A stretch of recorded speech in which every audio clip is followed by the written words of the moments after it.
Oi, pessoal, boa noite.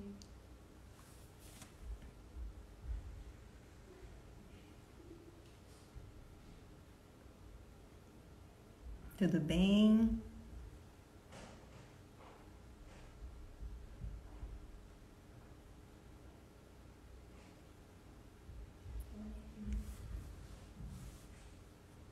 Olá. Ó, muita gente já. Vocês estavam preparados, hein? Só esperando. Tudo bem. Vou aguardar aí mais uns minutinhos para a gente poder começar, tá bom? Enquanto o Instagram vai notificando que a live começou. Boa noite, Ângela. Ó, a Ângela falou que é nova aqui, seja bem-vinda. Oi, Elisa. Ana, Ângela.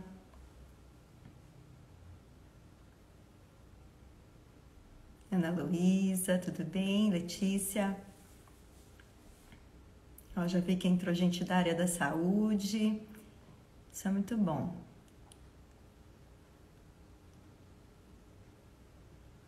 Então, enquanto eu vou esperar aqui mais um pouquinho, deixa eu só pôr aqui o tempo.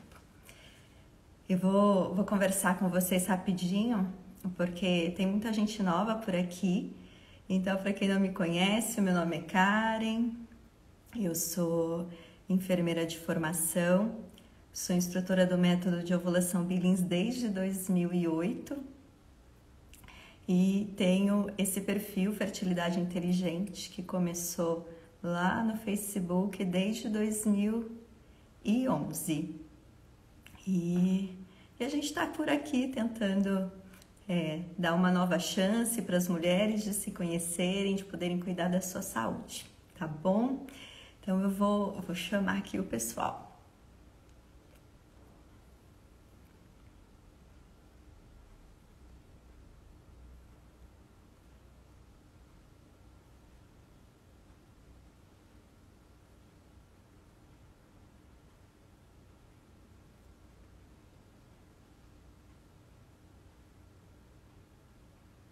Acho que agora vai.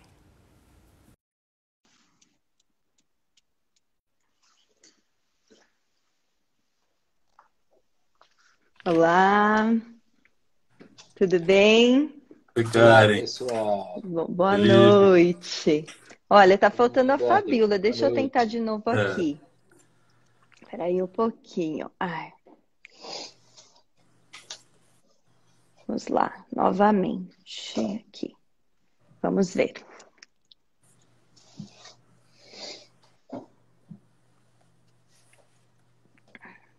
Para mim tá tudo certo aqui, mas de novo, ó.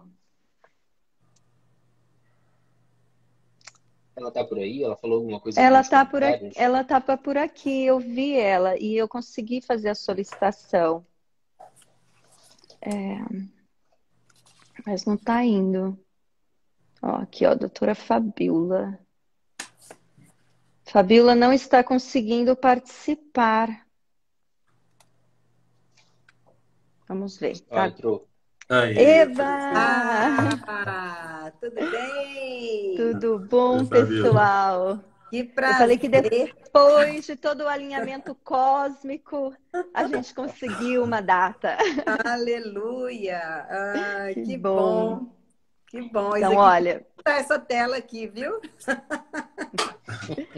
então vamos lá. Primeiro quero agradecer a presença de vocês aqui. É uma alegria enorme recebê-los, tê-los aqui no Fertilidade Inteligente.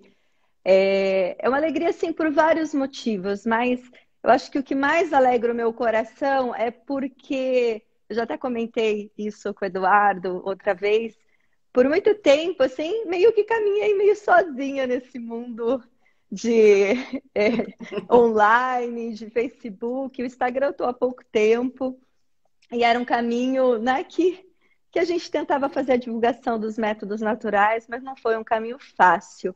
E hoje ter aqui vocês junto comigo, né, profissionais que apoiam, mais do que apoiam, profissionais que conhecem, né, do que estão falando.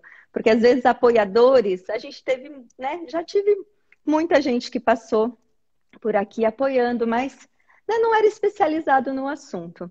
Então, é uma alegria enorme estar com vocês aqui, tá bom? Aí, se vocês quiserem, então, se apresentar, falar um oi aí para o pessoal. Pode começar por ordem? Aí o Felipe está aqui do meu lado, pode ser? Pode sim. A ordem tá a mesma para todo mundo, eu não sabia, sabe? Igual. Eu não sei, tá?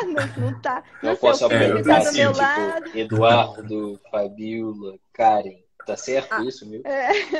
Então eu vou falar. Então vamos começar com o Felipe, porque você está ao meu lado. Beleza. Tá ótimo, gente. Eu queria dizer também que para mim é um prazer muito grande estar aqui com pessoas que estão olhando na mesma direção, né? Já há algum tempo, fazendo esse trabalho quase solitário, mas não tanto nas redes sociais agora. E agradecer o convite da Karen também, né, que foi persistente ali em tentar juntar a rotina de todo mundo. Né? E é uma alegria realmente muito grande, até porque quando você colocou esse tema, né, que não te contaram na faculdade, naturalmente você atrai os profissionais da saúde, né, pela curiosidade, provavelmente, também vieram para cá hoje. Né? Para quem não me conhece, eu sou o Felipe Duarte, eu sou obstetra e ginecologista e pós-graduado em medicina fetal e pós-graduando em sexualidade humana.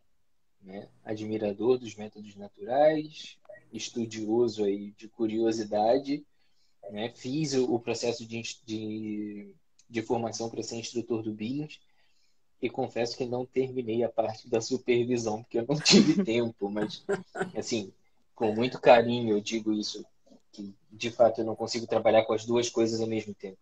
Mas fiz o processo todo de instrução com o objetivo de conseguir falar a mesma língua que os instrutores, porque eu acho isso fundamental, né? Isso que a Karen falou. Mais do que ser um apoiador, você tem que conhecer o método, para você não falar abobrinha por aí. Porque existe uma maneira de praticar o método. Então, sim, é isso que eu tenho feito. Obrigada. E aí, Fabiola? Oi para o pessoal.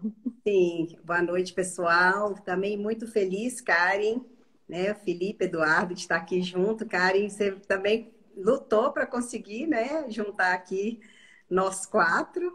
Mas eu estou muito feliz, porque é uma coisa que eu também sonhava, né? Que eu acho que a gente que segue uma linha um pouco fora da caixinha, a gente tem que caminhar um pouquinho mais junto, né? Então, eu brinco, às vezes um dia eu brinquei com a Karen e falei, cara, a gente podia fazer um congresso só da turma de método natural. Ia ser muito bom.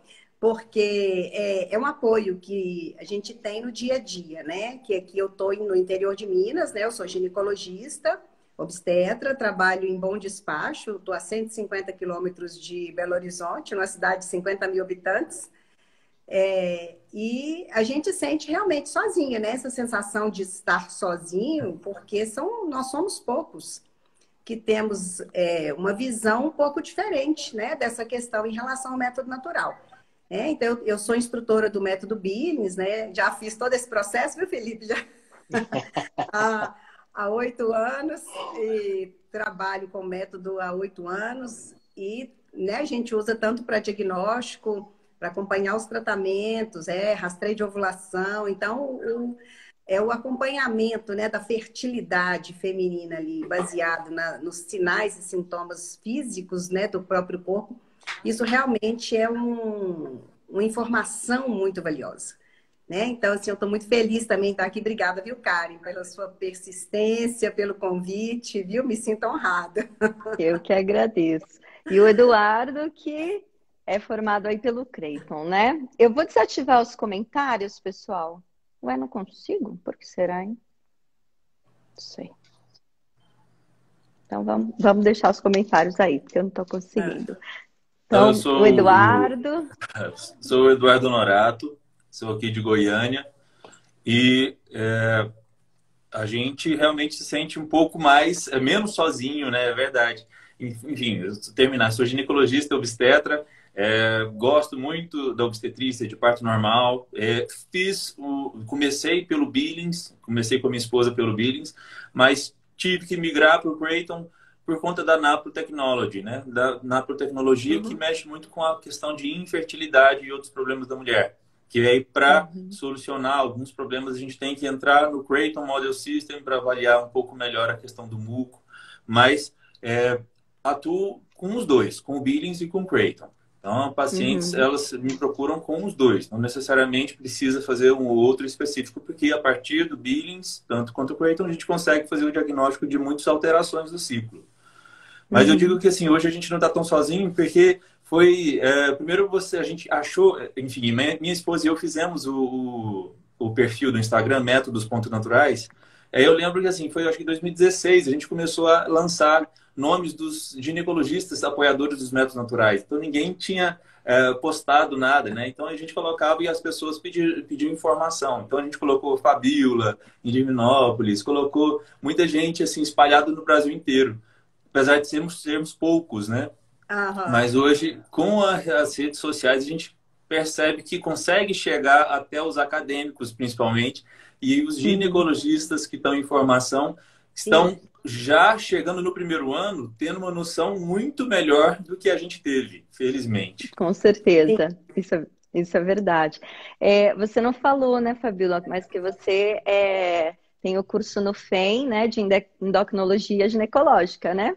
Sim, sim. O FemHealth, ele é parecido com a naprotecnologia, que é de um grupo americano de pesquisa em reprodução humana e que usa... O FEM criou um próprio método natural, que é o FEM, que é baseado no Billings. É bem semelhante, né? Tem um aplicativo próprio e usa o FEM e o Billings para o diagnóstico, para os tratamentos, para os protocolos de tratamentos.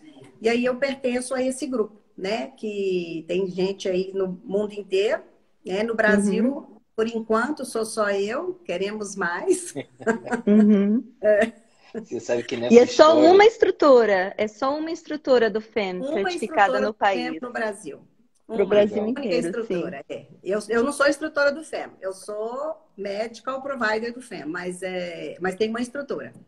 Sim, a Camila, do Fertilidade Consciente. Sim. Muito bom. Você sabe que nessa história toda de procurar aí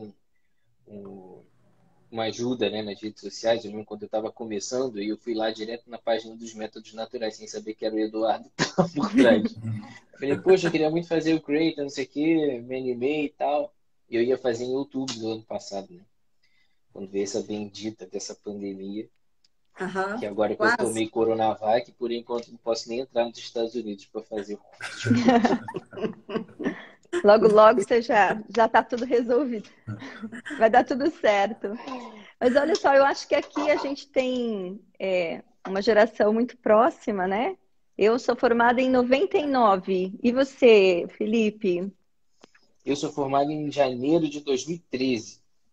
2013. Ai, meu Deus, agora eu já me senti velha aqui no assunto. Mas vamos lá. Vai. E você, Fabíola, me ajuda, por favor. Não, dezembro de 92. Eu já tô quase velha, meio velha. E você, Eduardo, se formou quando? A faculdade eu terminei em 2009. Aí a residência foi em 2012. Então aqui é interessante, né, que a gente somos as velhas. Mas é interessante que a gente tem aqui, né, quase 4 gerações, né? E a gente vai decorrer aqui com o assunto e a gente vai perceber que muita coisa não mudou, né? Na verdade, continua da mesma forma o ensino, né? O que é passado. E sabe o que eu queria saber de vocês? Porque eu conheci o MOB porque eu, na verdade, tinha uma quedinha por parto natural e eu achava assim, nossa, se o corpo da mulher é tão maravilhoso assim para parir, né? Como que eu preciso bloquear o ciclo dela? Como que o parto pode ser maravilhoso e o ciclo feminino pode ser ruim? E, de repente, conheci o MOB e falei, nossa, tem um mundo aqui completamente desconhecido por mim. Eu acho que isso era perto já de 2005, né? Já tinha quase aí 6 anos de formada. E aí surgiu, então, esse conhecimento que... Falei, nunca vi isso na faculdade. Muito pelo contrário, né? Tudo que eu sabia era errado, na verdade. Sim. Então, foi esse clique aí de mudança, né? Primeiro esse olhar para o parto natural e depois para para o método de ovulação Billings. E você, Felipe, como que foi assim essa mudança? Ou se ela existiu desde a faculdade? Pois é, Karen, a minha história com os métodos naturais, na verdade, ela veio como realmente um incômodo, né, com essa situação que a gente vive na nossa formação acadêmica, porque o meu período de entrada na faculdade ele foi muito coincidente com o meu período de conversão, assim. Não como uma coisa fanática ou cega, né, como a gente às vezes vê por aí. Mas eu ali passei para a faculdade, eu estava com 15 para 16 anos, era um momento que eu estava entrando para o grupo de jovens da igreja. E aquilo começou a me chamar a atenção em certos aspectos, né, sobre como a gente tratava a vida humana de maneira geral. E Uhum, isso esbarra totalmente na questão dos contraceptivos e na questão do aborto, né? E, ao mesmo tempo, a gente começa a passar por todo esse processo de formação na faculdade e você começa a ver que existe uma solução mágica para todos os problemas em ginecologia. Então, o mioma, o pólipo, a adenomiose, a endometriose, a SOP, a dor para menstruar de qualquer origem, a falta de libido, o excesso de libido, a libido média, qualquer coisa, o anticoncepcional servia, né? Em nenhuma outra especialidade existe isso, né? E quando você olha para essa história, você vê que por trás dos tratamentos para uma série de doenças em outras especialidades da medicina, existe uma história de investigação da doença para uhum, tentar resolvê-la. Na ginecologia, o anticoncepcional surgiu como uma tentativa de bloquear o ciclo feminino. Ponto final. Ele não surgiu da iniciativa de tratar uma doença. Ele olhou para uhum, a mulher e falou assim: o funcionamento feminino prejudica a sociedade, o funcionamento do corpo feminino prejudica a família, né? A ideia que se tinha do que se queria, né, que fosse a família, né? E aí você cria uma medicação, um composto totalmente artificial, não tão seguro quanto se fala, não tão inerte quanto se fala, e distribui isso amplamente na população, e hoje é uma das medicações mais usadas no mundo inteiro. uhum, E não é possível que a gente tenha tanta gente doente aí, por aí, a ponto de tomar remédio como toma anticoncepcional, né? uhum, Isso me incomodava profundamente, do ponto de vista que se você trata a SOP, por exemplo, com anticoncepcional, quando você para de usar, ela está lá ainda, ela aparece de novo, né? uhum. E isso começou a me incomodar profundamente, ainda mais dentro do meio católico, né? Eu foi meio que eu comecei a me habituar cada vez mais, em que as mulheres não se contentavam com isso, né? E Uhum. a prática do método natural apareceu para mim como uma boa oportunidade de entender melhor o ciclo feminino e usar isso a nosso favor, né? Uhum. Então foi essa grande revolução que eu vivi, que só se concretizou lá no meio da residência mesmo, que eu falei, chega, não dá para viver desse jeito, não aguento mais essas mulheres fingindo que está tudo bem tomando anticoncepcional e a gente fingindo que está resolvendo o problema delas, né? E aí comecei a É comprar um uma briga, na remédio verdade. que resolve tudo, né? Um remédio que Não resolve existe, né? absolutamente Não tudo. existe isso. Sim. Olha, Fabiola, você tá aí? Acho que travou. Fabiola, você tá aqui? Voltou. Acho que Tá, voltou. Acho que voltou. agora ela voltou. Oi, E voltou. oi. Ótimo. Fabiola, e você? Como Ah, que foi esse seu processo, esse teu percurso com os métodos naturais, essa mudança aí de como tratar o ciclo feminino, as suas dificuldades? o meu foi mais tardio, porque eu me formei tradicionalmente, fiz a minha residência tradicionalmente, aprendi tudo sobre anticoncepcionais, DIU, contracepção, sempre fui boa aluna de cumprir direitinho os protocolos, mas já com 20 anos de formado, eu já vou ter 28 anos, já 8 para.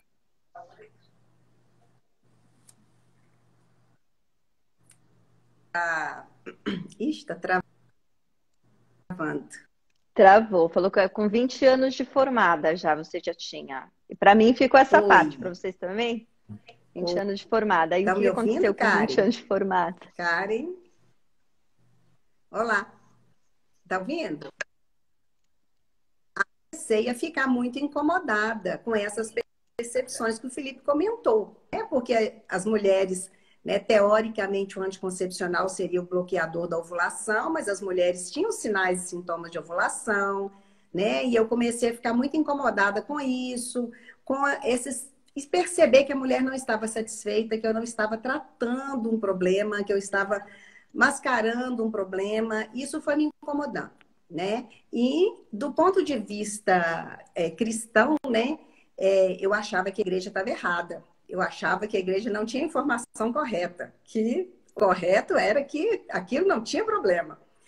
Até que aquilo foi me incomodando, né? Tem até um episódio que eu vi na Canção Nova e escutei um padre falar sobre DIU. Nem lembro o que ele falou. Eu sei que a palavra me incomodou. E eu vivi uns 2 anos da minha vida num processo ali de entender muito o que estava me incomodando, né? Até que aí eu cheguei a um momento que eu tive contato com um médico de Brasília, doutor Ubatã, que ele é do método Billings e desde a faculdade e tal. E aí ele foi me mostrando, não, Fabíola, olha aqui, esse anticoncepcional vai atrapalhar a implantação, acorda, aquela coisa que está aqui na frente Tá. e a gente não Fabíola? vê. Acho que a imagem né? travou, mas a gente continua Então, escutando. Eu não escuto. E agora? Tá ouvindo? Agora estou escutando. Agora voltou. Ah, beleza. Então, aquela coisa que está na frente a gente não vê, né? Ele foi me mostrando, e aí eu tive assim, uma mudança um pouco radical, né? Eu falo que eu saí de Bom Despacho para ir ver a minha irmã em Brasília. Numa sexta-feira tinha uma conduta, na segunda-feira eu jamais receitei anticoncepcional e nem coloquei DIU. Aí eu falei, e agora? Eu sou ginecologista, como é que eu vou trabalhar? Aí eu fui procurar o método Billings e procurar informação, encontrei lá na Canção Nova, a Bia Zambuja, fui aprender com a Bia, fui fazer treinamento, achava que eu era a única médica que não conhecia Billings, para mim todo mundo sabia menos eu, até que eu fui acordar que era uma realidade. Uhum. E a partir daí, ai que pena que tá travando. Você quer tentar sair e entrar? Você quer tentar entrar novamente? Eu vou sair e vou entrar de novo. Tá bom. Então, eu vou pedir para o Eduardo ir falando e aí você volta, pode ser? Tá, pode. Então, perfeito. Então, você... E você, Eduardo, como que foi também essa... Ela foi desde sempre ou você realmente mudou em algum momento aí da sua profissão? Bem, durante a faculdade, eu quase inteira eu namorei a minha esposa, mas a gente foi casar só no final da residência. Mas a gente, enfim, não tinha ouvido falar de método natural, né? Enfim, a gente ainda não tinha casado, não tinha relação. E aí acaba que no 3º ano de residência a gente noivou no final da residência e passei a residência normal, como qualquer outro ginecologista, né? Fazendo tudo que tinha que fazer. Uhum. Fazia laqueadura muito bem, rápida, né? Colocava DIU como ninguém. Enfim, passei normalzinho, sem ter noção nenhuma de alteração, principalmente pro lado da fé, né? E aí eu terminei a residência e a gente caiu direto num grupo de casais. E um grupo de casais com uma espiritualidade muito avançada, muito boa, muito interessante, ligado a uma comunidade aqui de Goiânia. Eu fiz faculdade de residência em Brasília, mas vim morar aqui em Goiânia. E aí, nesse grupo de casais, a gente caiu direto no núcleo, enfim, como um dos integrantes do núcleo do grupo. E tinham regras para se fazer, né? Para ser cumpridas, né? Enfim, além das orações, fazer método natural. mas eu nunca ouvi falar de método natural. E até mesmo tinha terminado a ginecologia e falei para minha esposa. Falei assim, olha, eu não quero ser o ginecologista do grupo. Por favor, não me mostre para ninguém, não me ofereça os meus serviços para ninguém, porque eu não quero ser o ginecologista do grupo, não. Principalmente porque eu não sabia nada de MOB, não sabia nada. Eu lembro que no começo a gente foi estudar, aí a minha esposa falou, nossa, olha aqui as bolsas de chão. Eu falei, bolsas de chão? O que é isso? De onde ela tirou esse bolsa de chão? Muco L, muco S. Eu falei, o que é isso? Não tem tipo de muco, não, nunca ouvi falar. Então, quer dizer, eu não sabia nada. Eu falei, ué, ela tá, vamos aprender de novo. Então, eu peguei os livros e a gente foi estudar junto. Porque ela achava que eu, como ginecologista, ia ajudar ela. Porque a gente estava aprendendo, no começo de casamento, aprendendo a fazer o método e ela jurando que eu ia ajudar. O ginecologista, como o ginecologista não vai saber me orientar? Eu não sabia nada. A gente não aprende. E é interessante, né? Porque a gente recebe a usuária e ela chega para o ginecologista, esse ginecologista ele não sabe. Gente, não quero falar mal, tá? Só estou constatando. Mas a gente não sabia nada mesmo. Né? O ginecologista ele não sabe, mas ele também não. A gente não entra nesses assuntos de muco cervical, identificar a sensação de lubrificação, observar que o período de mais lubrificação vai ser o dia da ovulação. Nada. A gente aprende. Vamos trocar o tipo do hormônio. Vamos passar para drospirenona, não, ciproterona, vamos mudar o tipo de progestágeno. Então, que a gente aprende é isso. Sim. E daí também não fala que não sabe, e aí também inventa uma história como se soubesse, né? Não, a gente já fala que não presta. Olha, se você quer engravidar, você faz. Gente, é o seguinte, eu preciso colocar a Fabiola aqui de novo. Fabiola, eu estava falando que eu fiz faculdade de residência lá em Brasília e eu não conhecia o Dr. Ubatã e nem a doutora Marli. Porque, assim, o Dr. Ubatã e a doutora Marli são os mais antigos orientando o MOB, né? Mas eu morei lá 10 anos sem ter conhecimento dos dois. Aí depois que eu mudei para Goiânia, que aí eu conheci o MOB, aí falaram, olha, tinha paciente aqui, vários aqui de Goiânia, que iam para Brasília consultar com o Dr. Ubatã. Olha, eu conheci porque a minha irmã mora em Brasília e ela é paciente dele. Aí eu conheci no parto dela. Que aí a gente conversando depois do parto, aí ele comentando que ele era do Comitê de Ética da Diocese de Brasília e eu estava toda cheia de dúvida, querendo algumas orientações. Eu falei, nossa, era quem eu procurava na minha vida. Aí ele, mó gracinha, me levou para casa dele, fomos conversar e tal. Aí eu falei, não, eu saí convencida. Que maravilha, né? E é interessante que, assim, às vezes a gente precisa de alguém, né, para ir lá e falar, olha, não é bem assim, tá errado, né? Porque parece que, de repente, você se tornou anticientífico. Você é a pessoa que, nossa, você é a pessoa fanática, anticientífica. O que você faz não é ciência. Quantas vezes eu ouvi, né, lá no Facebook, o que você faz é um desfavor para as mulheres.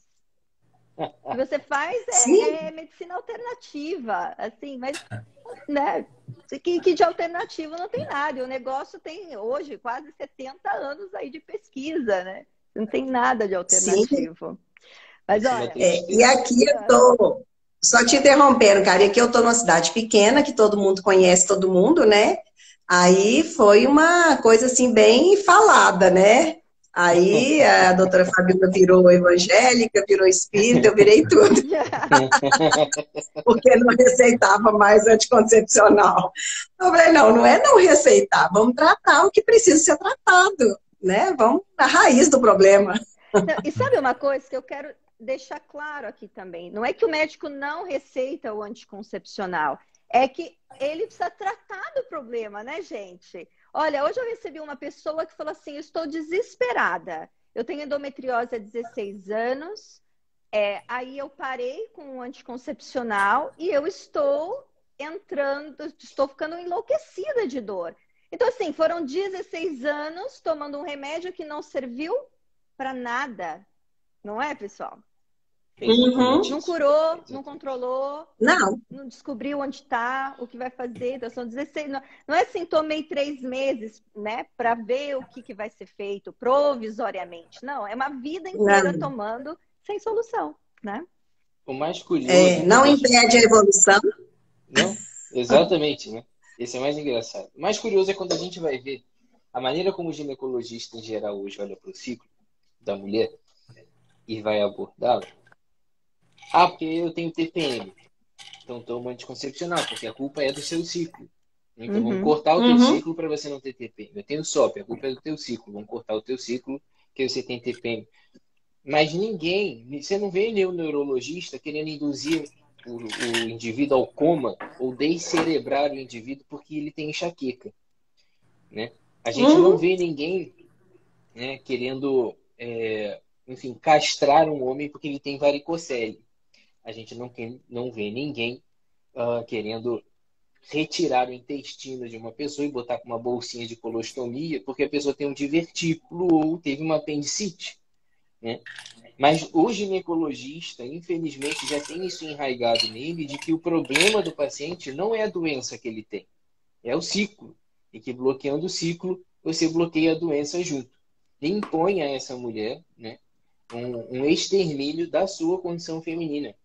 E é nítido isso, né? A coisa mais triste que tem, e a Karen falou muito bem, a nossa intenção aqui não é falar mal de nenhum profissional de saúde, porque o nosso objetivo aqui é despertar nos profissionais de saúde que nos assistem essa curiosidade de entender que algo não faz sentido nessa história, né? Então, se nós estamos diante de um quadro, de uma endometriose, por exemplo, como a Karen muito bem puxou aqui, esse que é um dos carros-chefes dessa discussão. Nós temos uma mulher com endometriose, com 16 anos de uso de anticoncepcional, que tira o anticoncepcional, porque quer engravidar, ou que não aguenta mais não ter libido, porque não aguenta mais ter dor nas pernas, dor de cabeça, enjoo o dia inteiro, e viver uma vida monótona, como se tudo na vida tanto faz, tanto fez, e ela simplesmente continua sentindo os mesmos sintomas, é como se essa mulher tivesse enxaqueca e ela tomasse dipirona o dia inteiro. Nós não estamos tratando a enxaqueca. Nós não estamos indo na origem do problema. Nós estamos desligando o único sistema que aquele corpo naturalmente encontrou de avisar que tem alguma coisa errada. Tem alguma coisa inflamada dentro do meu corpo, tem alguma coisa sangrando fora do lugar no meu corpo. E se você deixar eu menstruar, eu vou te avisar quando que isso está retornando ao normal. Se eu uso o anticoncepcional, a doença continua lá. Não é incomum, e o Eduardo e a Fabíola podem nos dizer aqui, a gente pegar pacientes que finalmente decidiram viver o método natural, porque querem engravidar, não sei o que, não, depois de anos de tratamento de endometriose, param o tratamento porque ficaram décadas pensando assim, não, agora a doença está controlada, agora eu vou engravidar. Quando para, sente uma dor pior do que sentia antes, e quando vai fazer a ressonância, tem intestino até no diafragma. Eu acabei de pegar a gente passado uma paciente, até o diafragma, usando anticoncepcional. Sim, e é comum às vezes a gente pegar, né, Felipe? Às vezes a paciente usa anticoncepcional desde a adolescência, por causa daquele diagnóstico de SOP que começa lá nos 13, 14 anos, e às vezes não tinha diagnóstico de endometriose. Lá pelos 30 anos resolve parar para engravidar e aí está cheia de endometriose, né? Se o anticoncepcional fosse preventivo, né, evitasse isso, a gente não deparava com os quadros assim. Então é muito frequente esse boom, esse piora do quadro de dor, né, nas mulheres que estão usando anticoncepcional.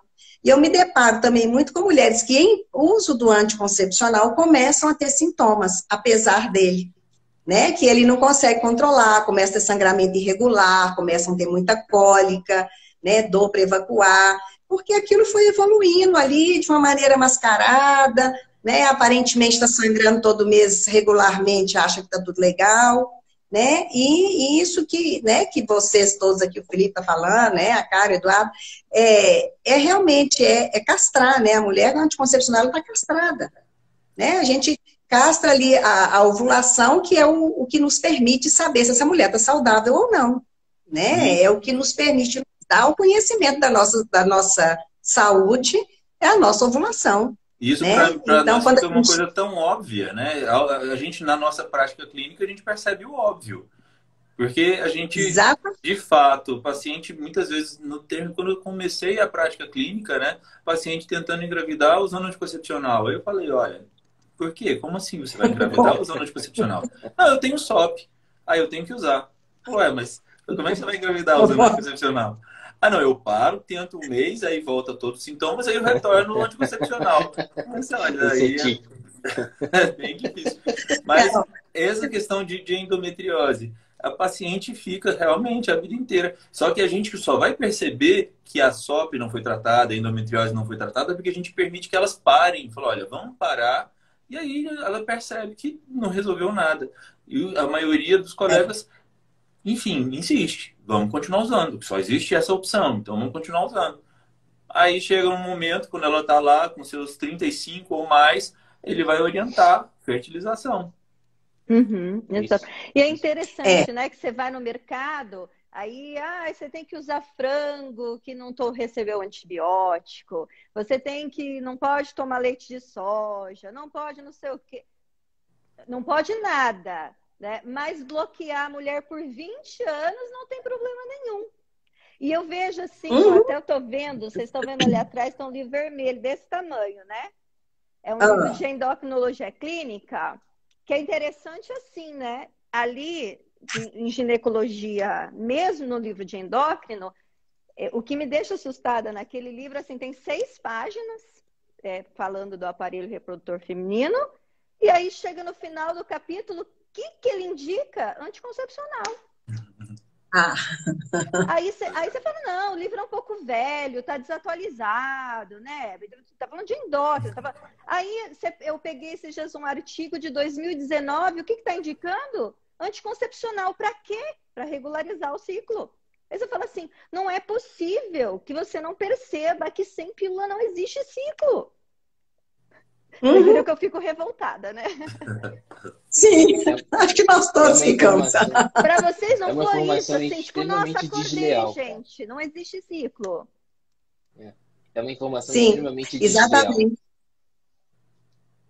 E uma coisa que a gente recebe, né, na nossa formação, com tanto embasamento científico e tudo, né, e realmente, se a gente não tem esse clique de, opa, tem alguma coisa errada atrás disso aqui, né? Eu falo que eu fiquei tão frustrada quando eu dei essa mudada que eu até deixei de participar de congresso, porque eu já não tinha mais paciência de assistir aquilo, a mesma coisa. Eu também. Mas... Eu também.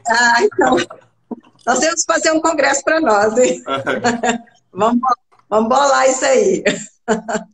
Porque, realmente, e é difícil na nossa prática, tanto perante os nossos colegas, quanto perante o próprio paciente, que às vezes está habituado a essa informação, a esse tratamento baseado todo no anticoncepcional, né, no bloqueio, que a gente depara com as mulheres que elas já chegam e falam assim, eu já menstruei, agora já é hora de começar a tomar anticoncepcional? Para quê? Então, assim, porque isso foi incutido na cabeça da mulher que anticoncepcional era como se fosse uma alternativa para viver. Né? A mulher menstruou, teve as primeiras menstruações, aí quando começa a tomar anticoncepcional? Né? E a hora que a gente começa a falar o contrário disso, né? Às vezes eu tenho até adotado uma postura, né? Que no início eu ficava bem revoltada, igual você, Karen, e a gente vai e tenta impor. Aí não deu muito certo, não. Então, o que eu tenho tentado hoje primeiro, aí elas vêm consultar com aquele tanto de sintoma de SOP e tal, a gente tem que investigar, fazer aquele perfil hormonal e tal. Aí elas ficam assim, e agora eu posso começar a tomar anticoncepcional? Eu falo aqui, mas você tem resistência insulínica, você está com SOP, e você está com esse tanto de problema, vamos tratar? Aí elas concordam, né? Não, então agora eu posso tomar anticoncepcional? Eu falei, não, você tá saudável, agora você escolhe o que você quer fazer. Porque é tão assim, né? A gente fala das opções naturais, dos métodos naturais, mas ainda existe uma desconfiança muito grande, né? A gente que lida, né, com as pessoas que usam o método natural, mesmo aquelas que estudam e que são usuárias há mais tempo, são muito inseguras, né? Hoje mesmo eu recebi um áudio de uma usuária, que eu não conhecia, que já teve 3 filhos, já usa o método desde antes do 2º filho, mas que agora foi uma 3ª cesárea, que ela não vai engravidar mais porque foi determinado que ela não engravide mais, e que ela estava pensando na vasectomia para o marido, queria a minha opinião, né? Eu falei, eu nunca vi a pessoa, mandou um áudio. Eu falei, mas como assim eu vou dar uma opinião? Eu falei, você quer saber se a vasectomia vai fazer algum mal? Do ponto de vista anatômico vai acontecer isso, do ponto de vista emocional pode acontecer isso. Agora, você que vai escolher, mas se você está usando um método que tem uma eficácia X, Por que você não confia nele? Né? Então, assim, eu deparo com isso com muita frequência. Essa insegurança das usuárias, das mulheres, em adotar um método natural. E eu acho que a sociedade ainda gera essa insegurança, porque não é muito divulgado, o método natural é uma coisa nova ainda, e tem aquela sensação, você é louca, você vai usar um método natural, né? As pessoas cobram muito isso daquela mulher, daquele casal que toma essa decisão. Né? Então, eu acho que todo esse entorno, né, dos métodos naturais, tanto do ponto de vista da ciência, que é o que a gente aprende na faculdade, método natural é tabelinha, todos falham, a falha é 20% ou mais, e pronto, não entra em detalhes, né, por aí. Então, assim, além dessa formação, que é direcionada para que isso não serve, e a formação própria do público leigo, né, das usuárias, de que isso não serve. Né? Então, é uma luta que tem que ser caminhada todo dia mesmo, porque eu acho que vai chegar um momento que vai ficar tranquilo, que os métodos naturais vão ser usados com tranquilidade, né? A gente vai ter muito profissional trabalhando nesse sentido, mas ainda é uma luta. Eu acho que nós passamos por uma geração que realmente abominava tudo que é natural, enfim, né? Fazia cesariana, minha mãe só fez cesariana, as minhas tias, as irmãs, enfim, todo mundo, num mundo de cesarianas. E agora está realmente voltando, retornando ao parto normal e também aos métodos naturais. Então é um movimento muito genuíno de retorno, tanto de parto normal quanto de método natural. Mas, lógico, ainda está no começo. De respeito aos processos, né? De respeito aos processos naturais. Mas uma coisa bem interessante que eu vejo em relação à geração anterior das cesáreas, né? A mulher, ela vinha do método natural, e aí chegava lá, quando ela tinha 3 filhos, o médico falava, vamos fazer a cesárea para poder laquear. Exatamente. Porque já tinha mentalidade contraceptiva, essa mulher não pode ter mais do que 3 filhos. Então, a gente já faz, né, às vezes a pessoa teve 2 partos normais, ela chega lá, 3º cesárea, para quê? É para laquear. Hoje não precisa mais disso, né? Mas antigamente era assim, né? Quantas mulheres fizeram a laqueadura? Né? Olha, a postura mais antiética que existe. A mulher está lá parindo, você vai lá, bloqueia as tubas uterinas dela, assim. É surreal uma coisa de maneira praticamente irreversível, né, cara? Exatamente. Hoje, aqui em São Paulo, as mulheres chegam lá com 6, 7 centímetros de dilatação, subindo pela parede de dor. Os caras estão mandando eles assinarem para sair com o DIU no pós-parto. Gente, como que isso pode ser ético? Como que a gente pode aceitar uma coisa dessa, né? E isso é motivo de orgulho no SUS. Isso é verdade, Felipe. Isso é motivo de orgulho no SUS. Porque a mulher hoje está sendo empoderada a se submeter a esse tipo de postura extremamente violenta. O parto é extremamente humanizado, mas o pós-parto é imediatamente violento. Pega que o DIU com a mão dentro do útero da mulher, aproveitando que o colo dela está totalmente aberto, enfia com a mão mesmo aquilo lá para dentro e deixa. Né? Uma mulher extremamente vulnerável afetivamente, fora do seu período de autonomia, onde ela pode decidir por isso ou não, de forma consciente, porque ela está com o bebê chorando na cabeça dela, morrendo de dor, depois de, às vezes, mais de 24 horas, né, em claro, sem comer, sem dormir, exausta emocionalmente, e ali permitem que ela tome esse tipo de decisão. Né? Exato. Mas, ao mesmo tempo, a mãe não pode puxar o lado aqui, a sardinha para o lado da Karen de novo, que faz outro trabalho maravilhoso também na internet, outro projeto. Né? Ao mesmo tempo, essa mãe não tem autonomia para decidir hoje em dia sobre homeschooling. Né, totalmente. Mas ela tem autonomia para decidir sobre o DIU em 20 minutos de orientação no pós-parto imediato. Não, 20 minutos de orientação com contração de 2 em 2 minutos. Isso. Refém. E sem as informações necessárias das complicações. Porque nenhuma vai entrar na cabeça das complicações. Quando elas chegam, elas saem muitas vezes, porque isso acontece no SUS. Ela não consegue fazer ultrassom de controle, ela não sabe se esse DIU foi expulso, e muitas vezes esse DIU pode realmente deslocar do local e ela engravidar. Lá eu trabalhava na emergência até ano passado. Toda semana a gente retirava DIU. toda semana chegava queixas de sangramento aumentado, de dores, perfurações, o paciente tinha que fazer esteroscopia, mas não tem esteroscopia no SUS. Então, é uma complicação que eles não levam em consideração. Por quê? Porque é baixa renda, porque é pobre, porque a mentalidade deles, na verdade, é o quê? Pobre não pode procriar. É basicamente isso. Porque no particular, ninguém coloca DIU pós-parto. Pelo menos na maioria daqui, em Goiânia, não. Porque eu tenho um colega que ele fez o teste, colocou 7 mirenas, 7 vezes, 7 pós-partos, pós-cesarianas. 5 modificaram, viraram, giraram, saíram do local. E ele não colocou mais, parou. Né? Então tem essa alteração, o útero grande até ter a involução, que é completa em 40 dias. Não, eles não estão nem aí. O problema não é mais deles, né? Não, e a ciência está falando que não tem problema nenhum, né? Não, porque nem. a ciência não vai dar tudo certo, a expulsão é mínima, não vai acontecer nada. Uhum. Na rotina nossa de Agora emergência, a gente não vê que não é assim. Que não é Sim. assim. Uhum. E até entra um outro assunto, que são as queixas, né? Já que a gente está falando do queridinho, o DIU queridinho, né? É assim, o DIU deixa as mulheres endoidecidas, com depressão, né, com problemas psiquiátricos. Quantas que chegam para mim, eu estava louca até antes de tirar o DIU, tirou o DIU, melhorou, né? Deixa com queda de cabelo, engorda, outra emagrece. E ela chega no consultório, mas o DIU queridinho não faz nada. Provavelmente é tudo coisa da sua cabeça. Não é assim que a gente escuta? Existe um ponto, e isso, né? gente... Pode falar, Fabíola, pode falar. Se deixar...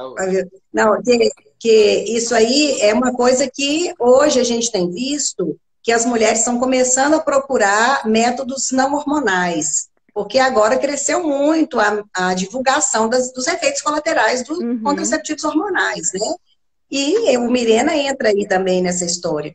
Então, a gente vê hoje a Febrasgo, né, tem uma divulgação bem pesada, uma campanha bem pesada em relação ao DIU de cobre.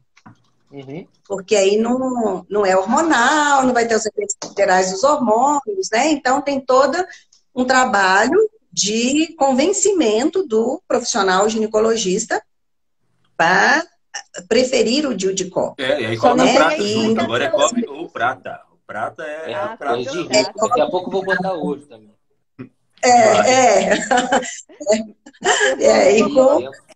Eu vou colocar a ordem que você falou. Você terminou, Fabíola? Que daí o Felipe queria falar para a gente não perder o... Sim.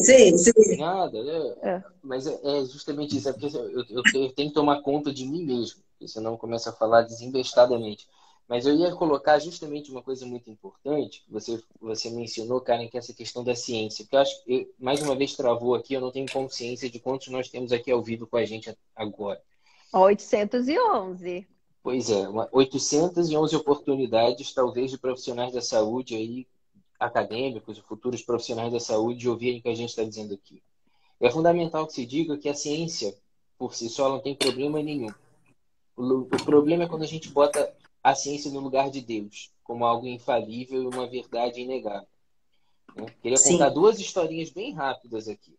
Uma sobre o queridinho atual, que é o DIU. Se você ver qualquer página de ginecologista digital influencer, adora falar sobre o DIU, né? Que é um dos meios contraceptivos mais caros que existem de se colocar, mais lucrativos de se colocar, né? Porque hoje os outros anticoncepcionais a paciente compra na farmácia, né? O DIU ela compra dentro do consultório. E é natural que ele ganhe um espaço grande dentro dos consultórios, que ele movimenta muito dinheiro, né? Hoje em dia tem gente que cobra para colocar e cobra para tirar aquilo que botou, que para mim é totalmente antiético, né?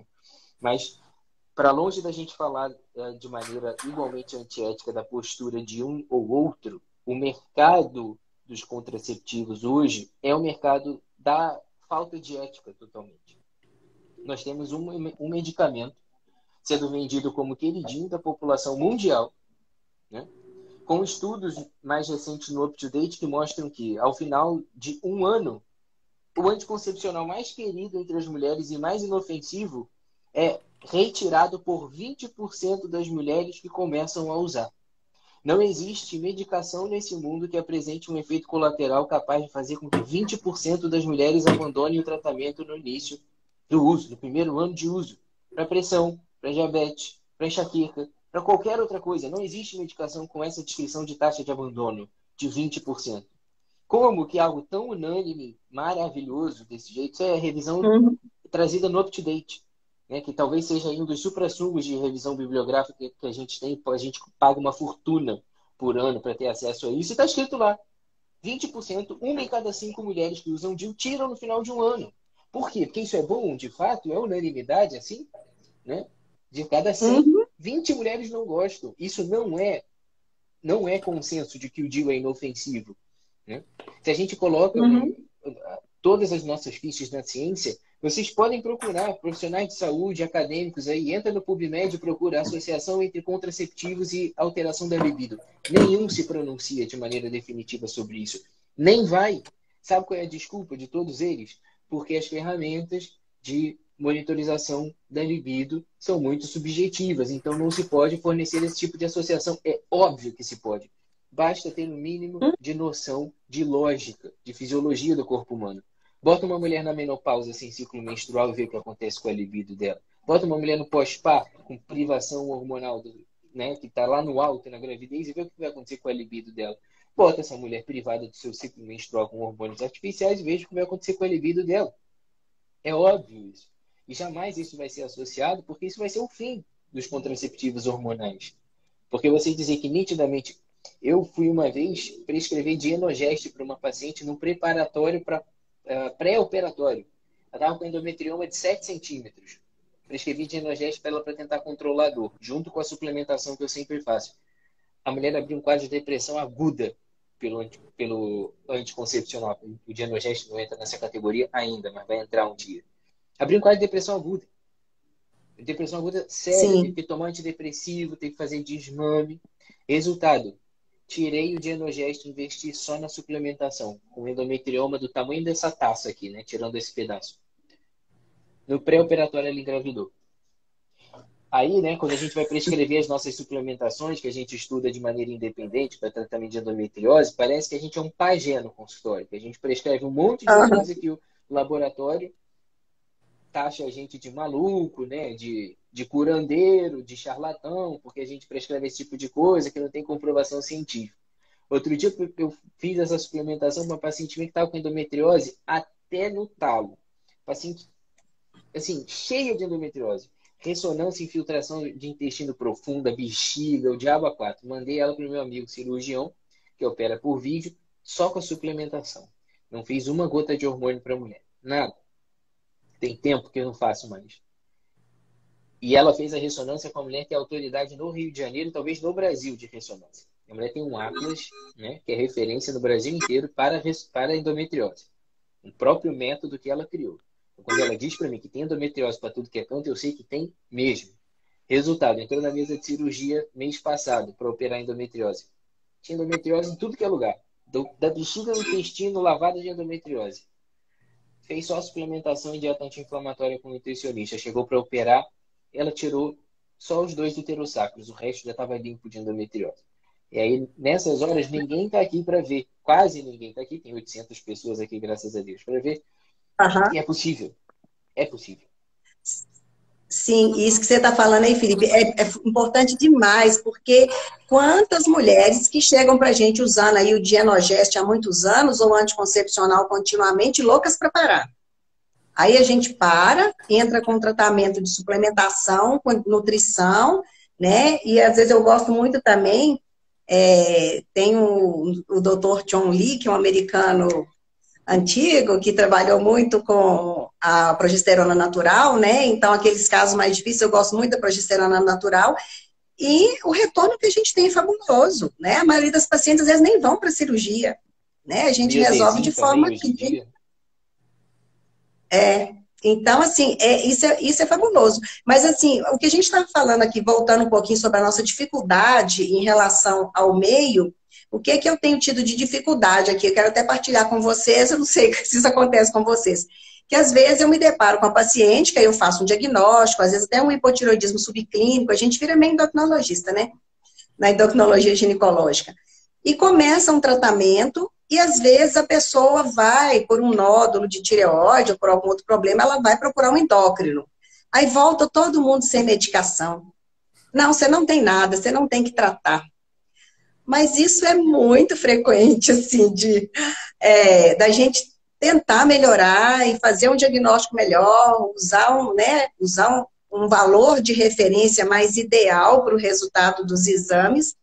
E aí a gente trata, a pessoa está melhorando, e aí vai no colega, que às vezes você encaminhou porque tinha que ter uma outra atenção aí mais especializada em determinada área, e o colega fala, não, tá errado, você não tem que tratar isso.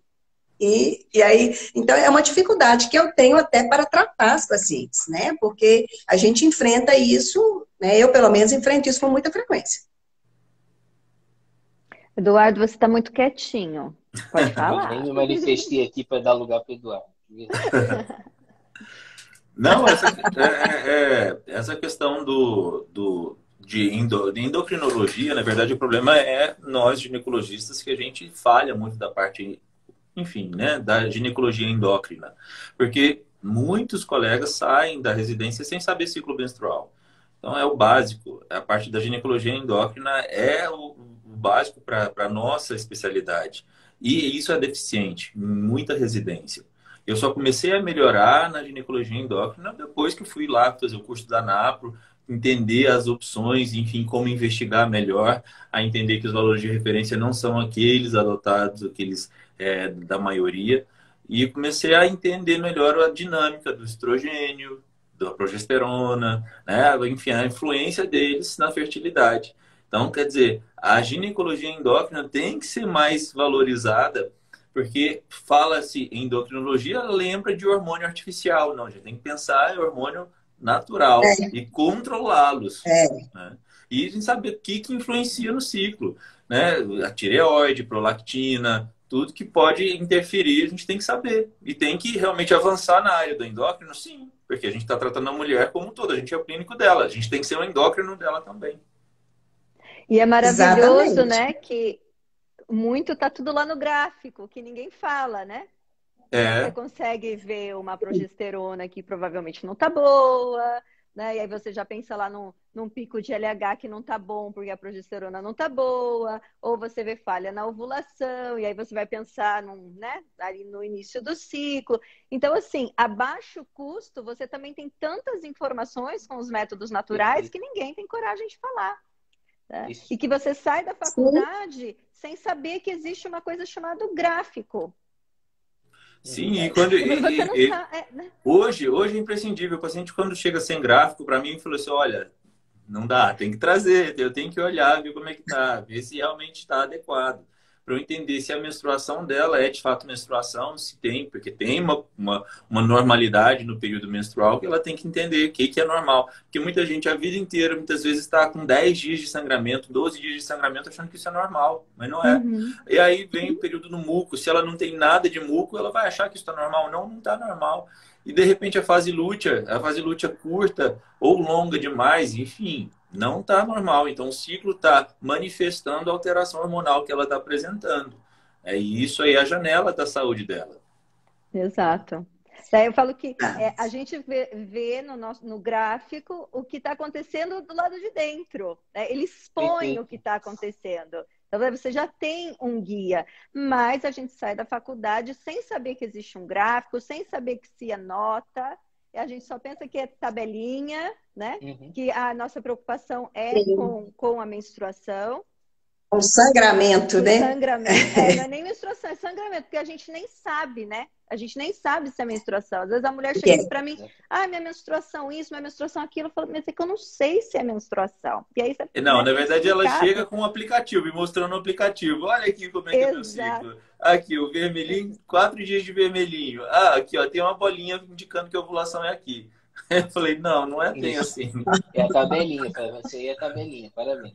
Aí, a tabelinha, né? Eu brinco, eu falo assim, não, você acha que o ovário vai ovular o dia que está determinado aí no aplicativo? Quem que contou para o ovário que tem que ovular nesse dia? Exato. E aí, muitas vezes, ela tem uma resistência em fazer o MOB ou o Creighton, eu falo assim, olha, então tá bom, vamos lá dosar os hormônios para a gente avaliar se está normal. E aí eu começo avaliando a progesterona e falo, olha, progesterona, se passou de 3, a gente confirma que você ovulou.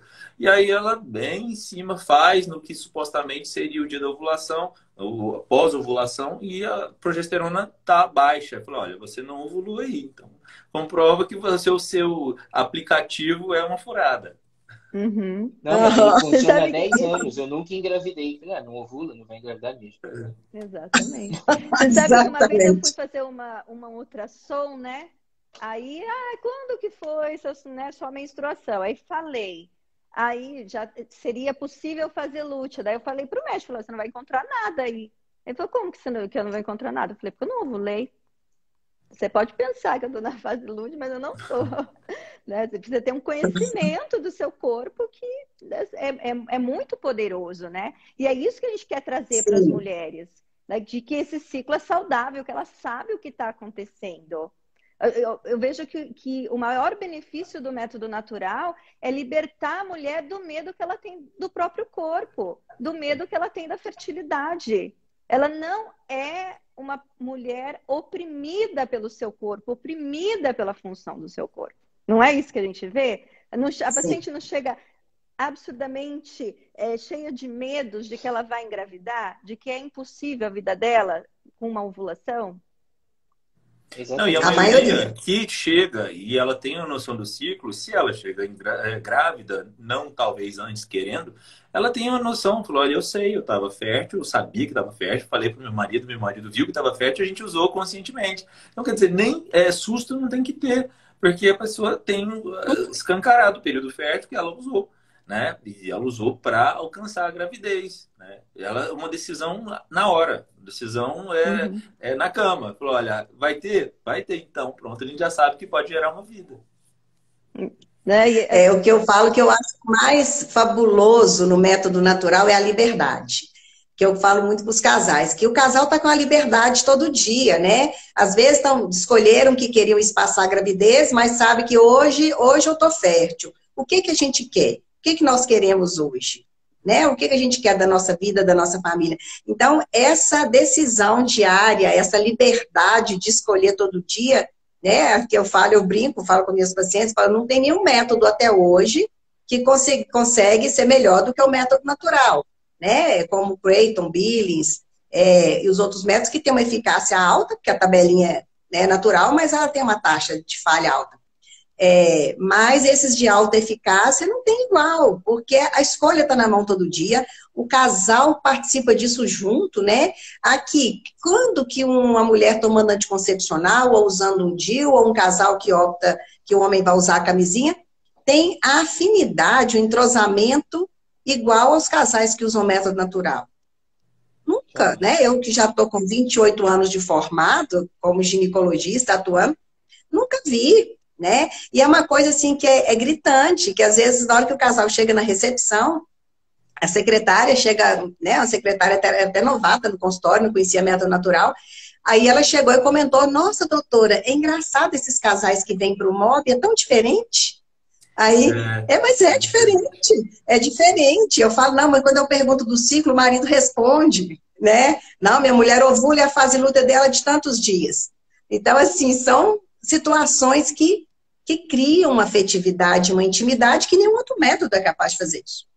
Minha esposa é instrutora e ela, às vezes, enfim, ela trabalha em casa, né? Isso é online. Às vezes eu acompanho e eu percebo, os maridos gostam de participar. E ela fala, olha, às vezes tem marido que não perde uma sessão, né? E tá lá conhecendo o ciclo da mulher, participando. Então isso aí faz diferença. Um casal que fala sobre muco cervical fala sobre qualquer coisa. Sim, fala sobre qualquer coisa. Isso é totalmente condizente com o objetivo que a gente tem, né? No final das contas, que é a gente tratar pessoas. Se a gente está falando de um método que lida com liberdade, como a Fabíola muito bem colocou, nós estamos tocando no indivíduo, de fato, né? E não tocando somente no corpo. Então, a gente está mexendo com a vida daquele casal, a gente está mexendo com filhos, com um plano, com planejamento financeiro. A gente está tocando, de alguma forma, nisso tudo, mexendo com aquele indivíduo na sua interioridade. E isso é o tipo de coisa que acabou, porque se fala muito, porque o SUS tem que ter uma assistência humanizada. O que tem de humanizado nesse tipo de abordagem? Sai prescrevendo pílula para todo mundo à torta e à direita, como se todo mundo fosse uma mesma coisa, que o mesmo O mesmo comprimido se comporta igual para todo mundo, e nem todo mundo tem as mesmas necessidades. Você vê que o próprio anticoncepcional, sem nenhuma hipocrisia, a gente dá anticoncepcional para uma pessoa, às vezes ela reage como se nada tivesse acontecendo, ainda que esteja, né, dentro do corpo dela sem ela ver. E você dá anticoncepcional para um cidadão que enlouquece, começa a subir pelas paredes, né? Ou tem uma intolerância orgânica absurda. Então, que tipo de assistência humanizada é essa, vírgula, né? Que manda o mesmo tratamento para todo mundo e que distrata, porque eu tenho muitas pacientes que vêm do SUS, né? Que não tem plano de saúde e que acabam pagando a consulta e que vem de uma longa trajetória no SUS e eu sou distratada lá quando eu digo que eu faço método natural. Eu sou distratada, né? Uma tremenda ignorância que acaba sendo realmente uma desumanização, porque em consultório particular isso também acontece. Eu recebi uma paciente hoje com 37 semanas de gravidez. Ela veio falar comigo, olha, eu vim procurar alguém em quem eu confie, porque a minha ginecologista, quando eu disse para ela com 41 anos que eu queria tirar o DIU para engravidar, ela falou, se você engravidar, nem me procure. Então, olha que bonito esse combo, né, que vem por trás do DIU. Né? Esse tipo de obsessão pelo controle, obsessão pelo domínio de tudo, que coloca a criança sempre para último lugar, né? Criança essa que é fruto da afetividade, da intimidade, da segurança, da confiança do casal. Isso não é papo de igreja não, tá? Vocês estão nos ouvindo aqui. Isso é papo de ser humano. Né? Isso tem a ver com a formação do caráter, da dignidade da pessoa humana, da valorização da vida, né? A gente não pode nem entrar hoje, talvez, no tema dos abortos ocultos, que aí é outra coisa, a live começa a cair, ninguém consegue compartilhar, não sei o quê, aquelas coisas. Aí é outro assunto. Mas isso que você está falando do SUS, por exemplo, eu fui dar uma palestra em Brasília e aí teve uma médica recém-formada que trabalha no SUS. E indignada, falou assim, olha, como é que eu vou aplicar no SUS, no meu postinho? Falou assim, olha, é no postinho mesmo que você vai aplicar, que é mais fácil ainda, você tem tempo para isso, tanto tempo para ensinar. A gente não tem que ter a mentalidade errada que o Billings é só para quem tem uma instrução melhor. Não, todo mundo consegue fazer, é totalmente democrático. E o Billings é fácil você tendo tempo para ensinar. Então, eu falei, olha, é no postinho mesmo que você vai selecionar um dia, uma hora, para pegar uma turma e ensinar de uma vez só. E vai acompanhar os erros, os acertos, enfim, orientar. E aí ela estava indignada. Não, mas tem uma paciente que ela tem 5 filhos.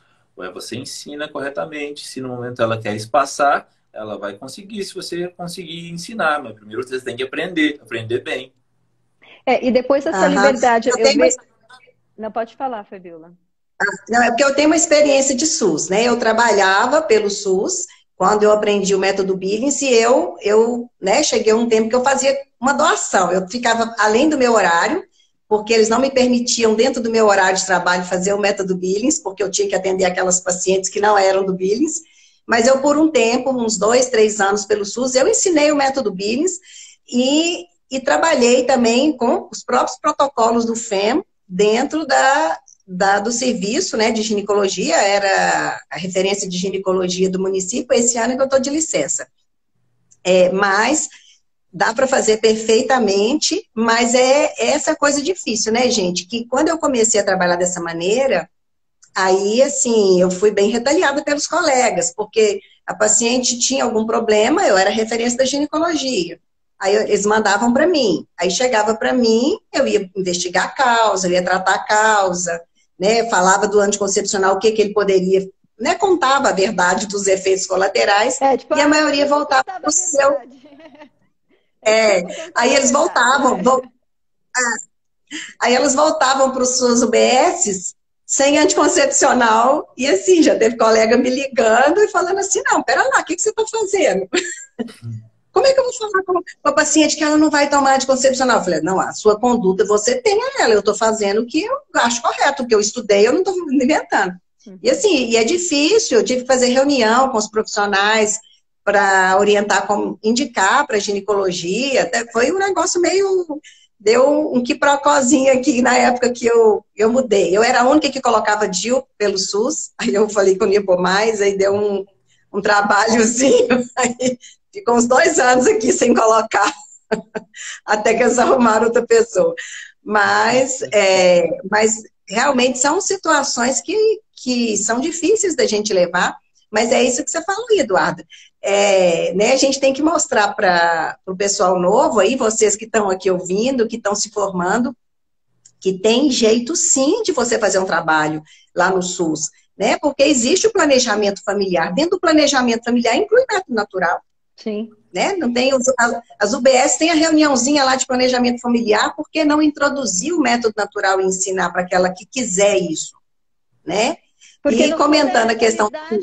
que quem é de baixa renda não é capaz de escolher, e essa mentalidade, se você é da área de saúde, você vai sair com essa mentalidade da faculdade, de que quem tem baixa renda não é capaz de escolher, não é verdade?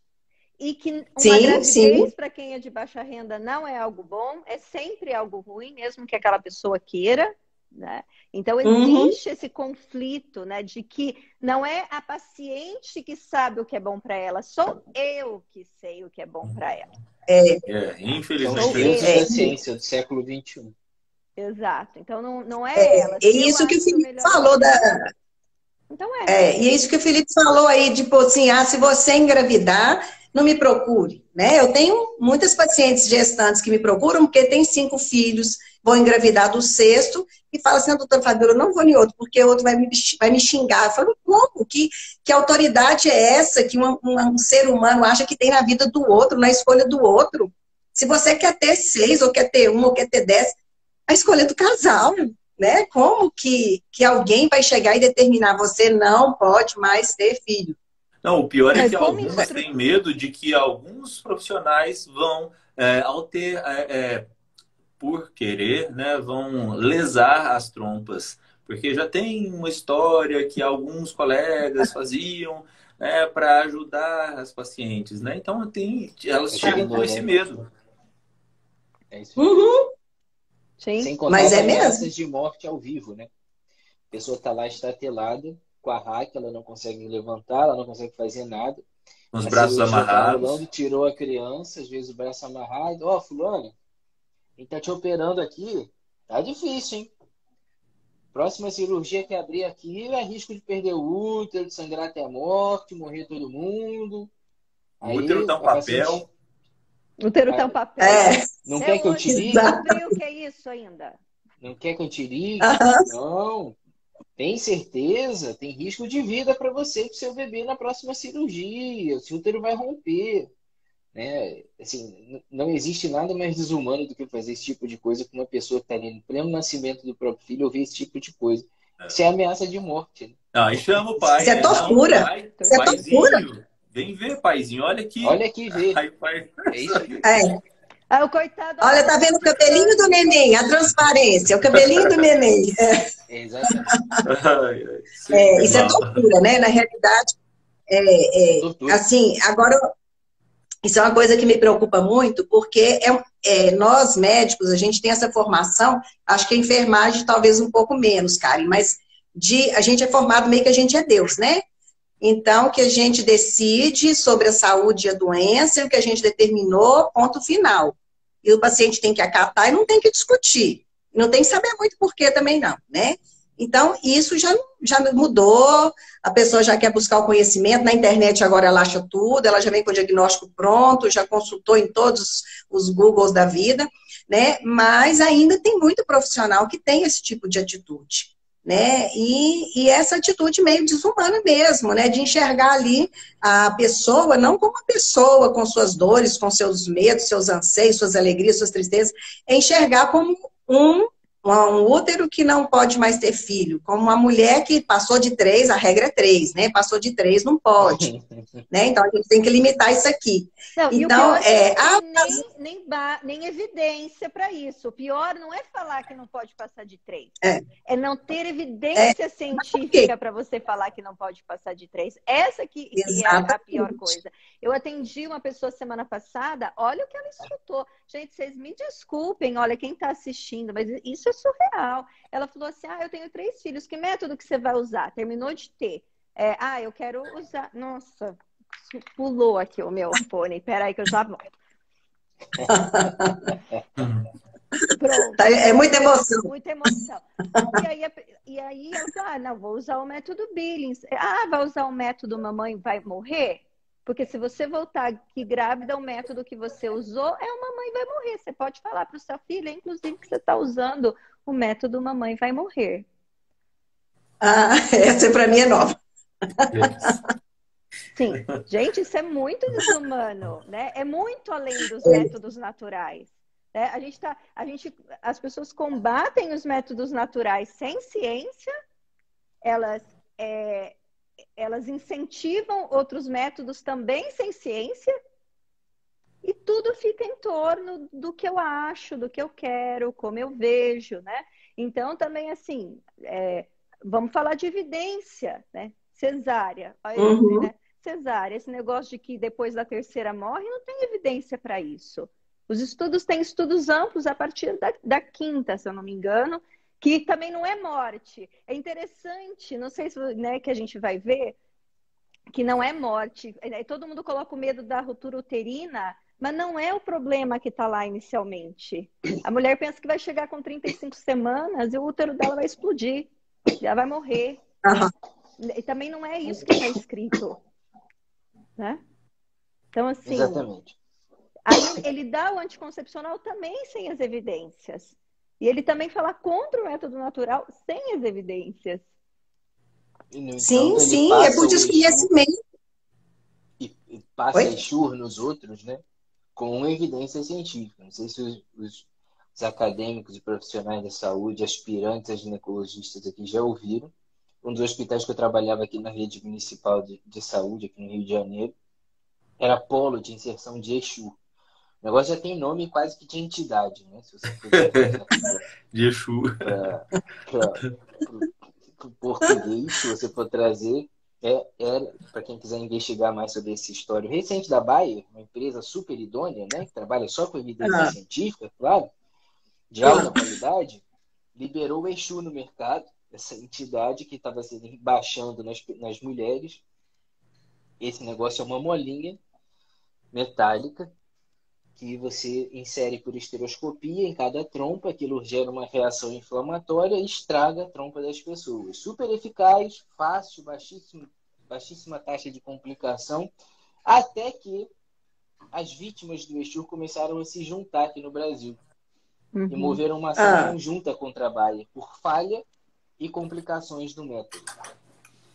E obviamente, teve que pagar há pouquíssimo tempo atrás. Até então, ele era vendido normalmente, mesmo com a ação em curso, e as denúncias já rolando.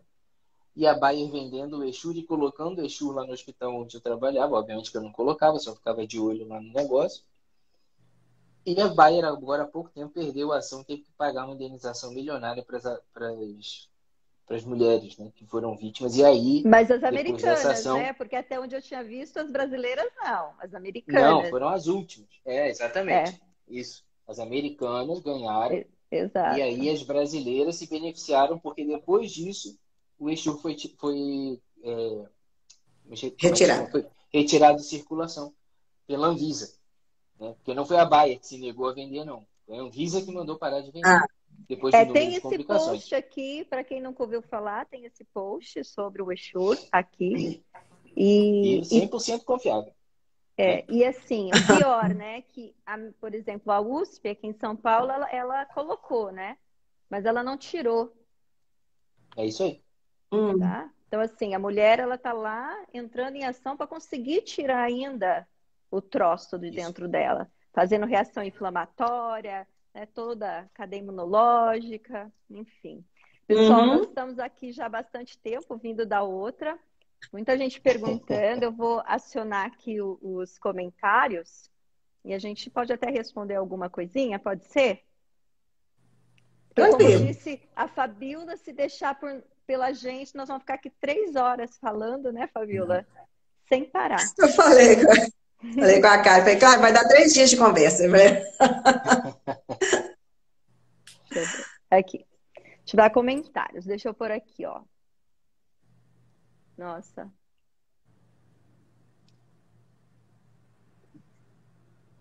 Vou começar já aqui com os testemunhos. Estou aprendendo e amando o MOB, mas a médica ficou pasma e já disse que eu vou engravidar. Vai mesmo. Quando ela quiser, ela vai. Quando ela quiser, ela vai. E é bom ela perguntar para a médica, que, enfim, o problema é isso, né? A médica provavelmente sempre usou anticoncepcional desde a adolescência, nunca soube identificar o período fértil. E aí ela não vai saber a eficácia porque ela nunca usou, então não sabe.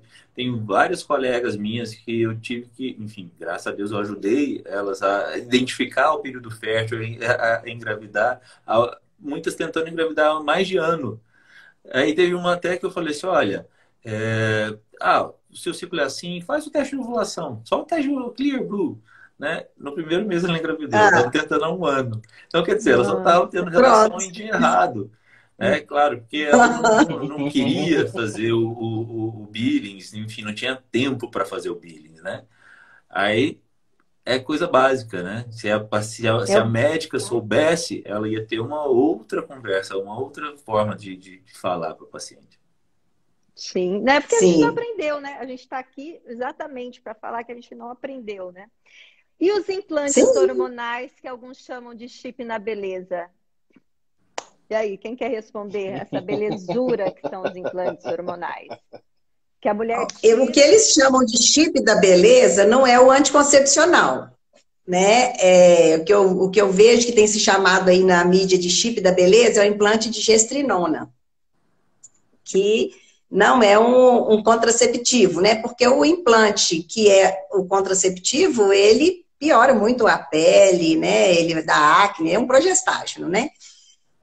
Mas o que tem crescido muito esse chip da beleza, porque ele aumenta muito testosterona, e aí a mulher vai fazer academia e fica toda sarada, né? Então e com voz grossa. E com voz grossa, né? Então, assim, a gestrinona é um medicamento que é indicado para tratamento de endometriose também, né? Que ela pode ser usada para tratamento de endometriose, mas as pessoas têm usado esses implantes aí de gestrinona para ficar saradona. Né? Aí vão para academia malhar. Aí por isso que é chamado de chip da beleza, mas dá muita acne, muita queda de cabelo. É duras penas isso aí, essa beleza. Aí a gestrinona, dependendo da dose que for ser feita, né? Aí vai bloquear. Pois é, deixa eu ver. Olha, tenho aderência pélvica. Médicos falam que não posso mais engravidar. Tenho 3 cesáreas. Existe tratamento? Não, na verdade, assim, não pode engravidar por conta da aderência, né? Porque ela já teve 3 cesáreas. Então, não é questão de causar infertilidade. Acho que é o medo. É isso que eu falei, gente. Muitas vezes a gente tem que ser bom cirurgião para corrigir essas aderências. Se você vai fazer uma cesariana, você tem que saber encarar qualquer situação. Né? Então, eu já fiz uma quinta, sexta, fiz uma sexta cesariana. Enfim, foi difícil? Foi. Você perde mais tempo? Perde, mas tem que saber operar. Mais fácil, né?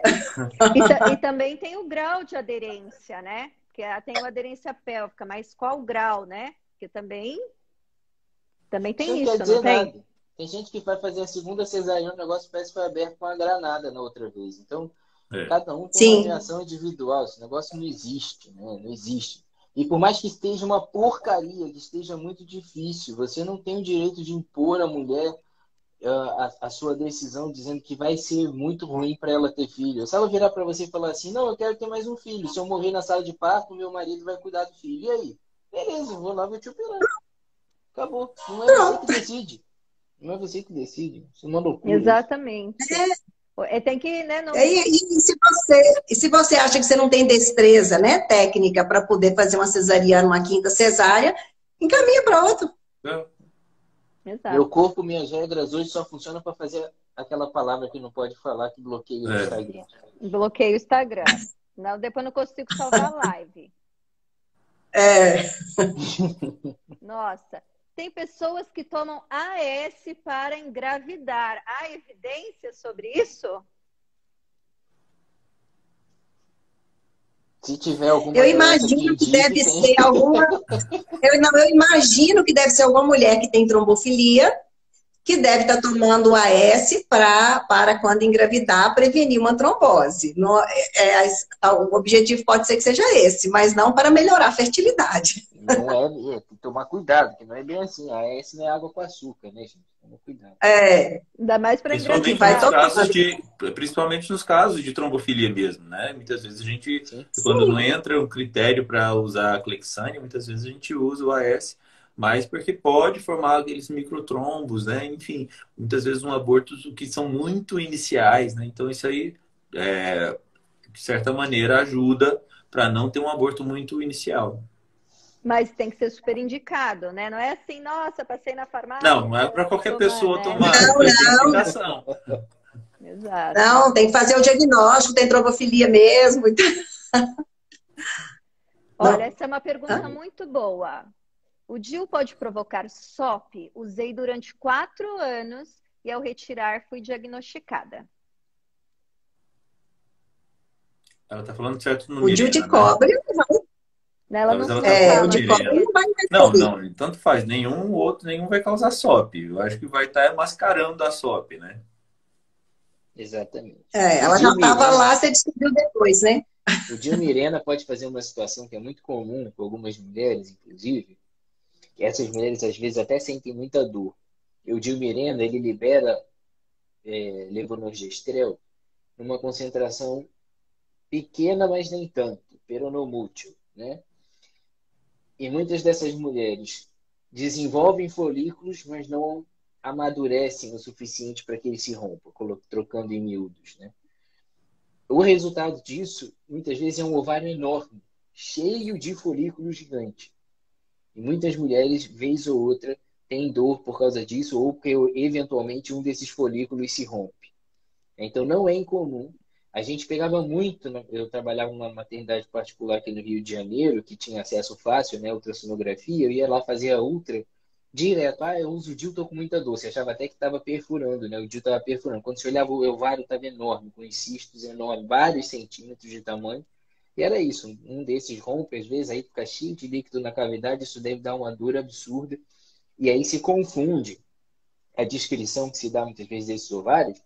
Ovário aumentar de tamanho, as custas de inúmeros cistos, de tantos centímetros, etc, etc. Aí, o leigo lê aquilo ali e acha, às vezes, que é ovário policístico causado pelo DIU. Não é isso. O Mirena muitas vezes faz isso porque ele, nos primeiros meses, nos primeiros anos, talvez, ele pode causar uma ovulação.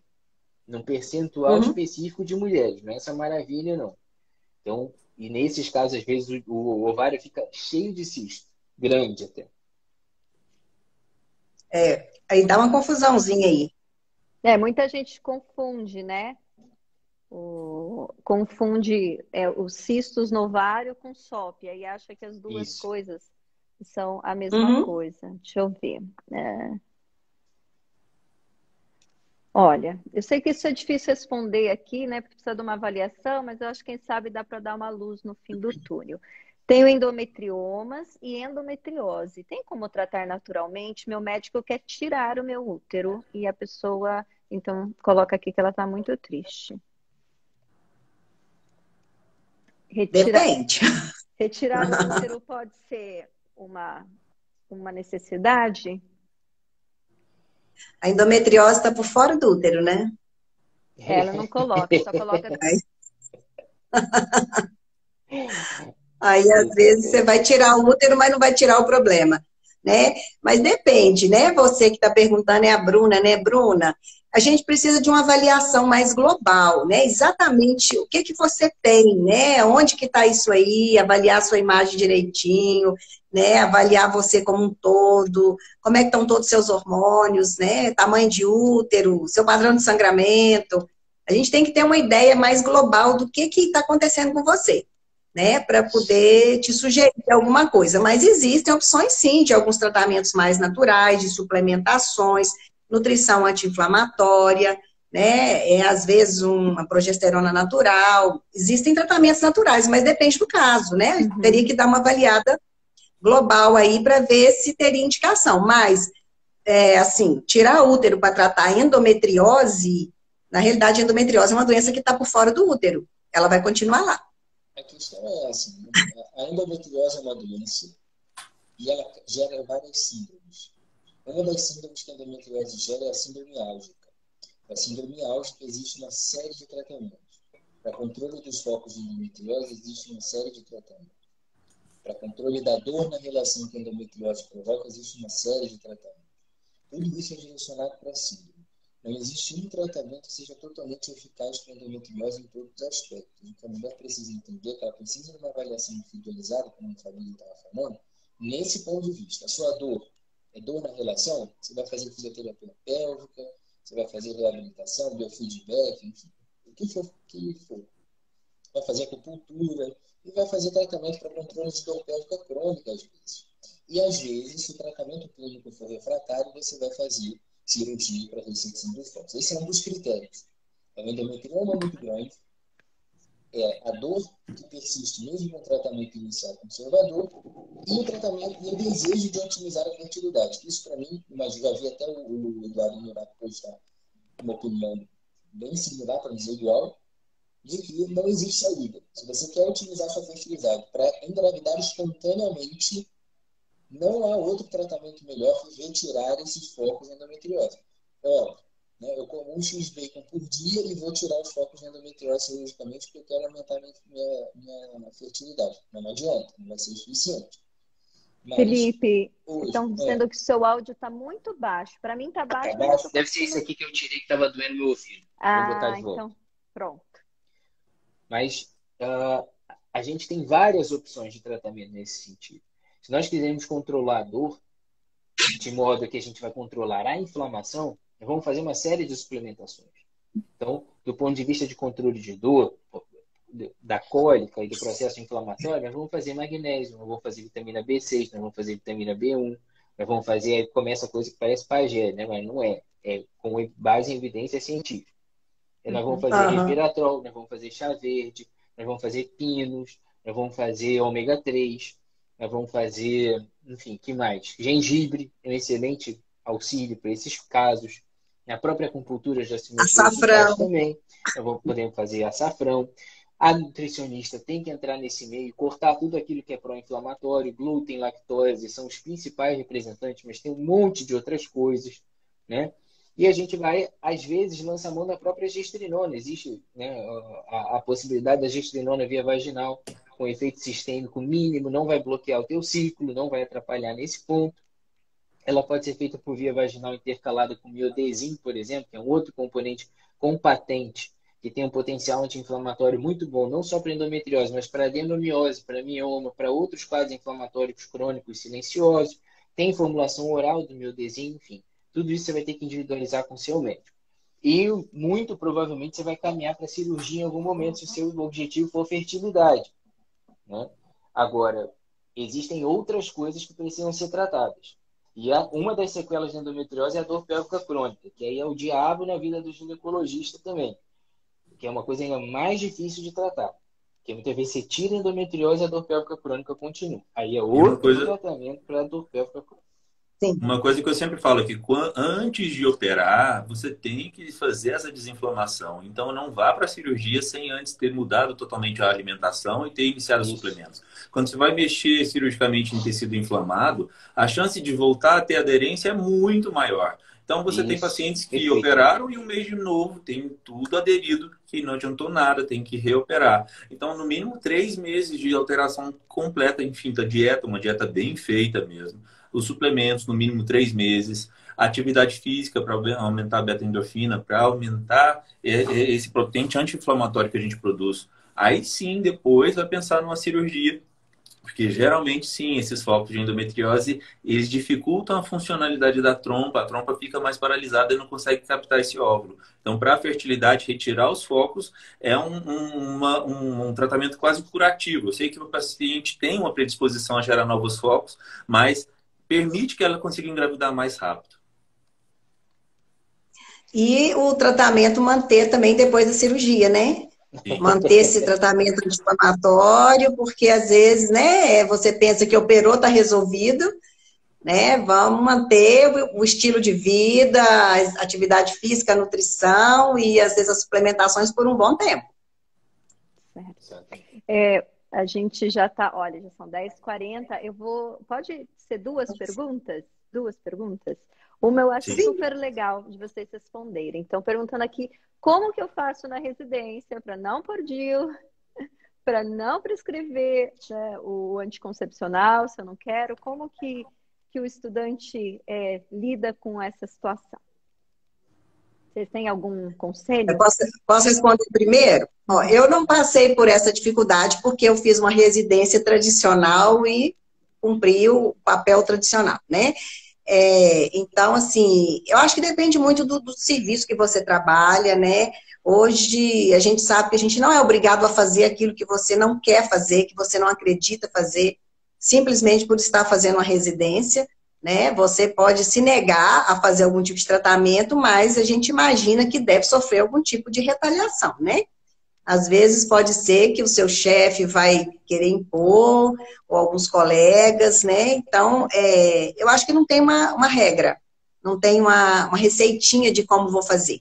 Geralmente eu Acho que você tem que... oriento com os acadêmicos que me procuram que procure ter uma retaguarda, uma residência em uma santa casa, que tem uma retaguarda de... Enfim, você vai aplicar expulso de consciência, mas você tem que ter um diretor, talvez um sacerdote, que vai conseguir te apoiar e não deixar você ser expulso. Porque dependendo da residência, eles vão te expulsar, eles não vão deixar que você termine, porque são 3 anos. Então, quer dizer, os 3 anos se negando a fazer isso, vai ser difícil. Então, é mais fácil, eu diria, numa santa casa ou num hospital ligado à Igreja Católica.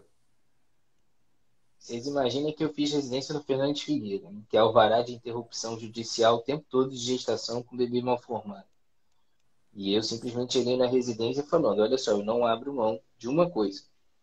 Tá? Não adianta botar nada de aborto para mim que eu não vou fazer. Ah, mas e se cair no seu horário? Paciência, alguém vai levantar para fazer.